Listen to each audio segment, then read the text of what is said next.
আমার পিসিমার বড় জামাই বড় ইঞ্জিনিয়ার, জেঠুর জামাই সেও ভালো চাকরি করে, আর আমার কাকুর জামাই সে একজন ডাক্তার। ওদের তিনজনের মুখ থেকে এমন কথা শোনার পর বুঝলাম আমার স্বামী কোনো সরকারি চাকরি করে না বলে এইভাবেই ওরা আমাকে কথা শোনালো। শুধু আমাকে নয়, আমার স্বামীকেও। এমনি ওদের বাড়িতে কোনো অনুষ্ঠান হলে আমাকে কিন্তু ডাকে না, তবে আমার পিসিমার মেয়ের বিয়ে বলে তাই পিসিমা আমাকে ডেকেছে। জেঠুর মেয়ে, কাকুর মেয়ে, পিসিমার মেয়ে তাদের শ্বশুর বাড়িতে কোনো অনুষ্ঠান হলে একে অপরকে বলে, আমাকে ছাড়াই।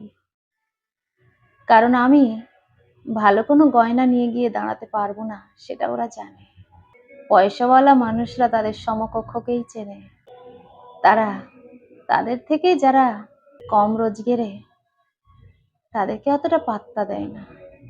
আমার পিসিমা সঙ্গে সঙ্গে বলে উঠলো, ছাড় তো, ওইসব কথা কেন বলছিস? মেয়েটা সবে এসেছে। জামা, তুই যা ভিতরে যা, একটু হাত মুখ ধুয়ে নে, জামাইকে একটু হাত মুখ ধুয়ে নিতে বল, তারপরে জামাইয়ের তো অনেক কাজ। ভিতরে যেতে যেতে আমার স্বামী আমাকে বলল, হ্যাঁ গো, তোমার পিসির বাড়িতে এইভাবে অপমানিত হব আমি তো বুঝতে পারিনি গো। আমি বললাম, বড়রা তো কেউ তোমাকে কখনো অপমান করেনি, এসব চুটকো চাটকা মানুষের কথা কেন তুমি ভাবছো?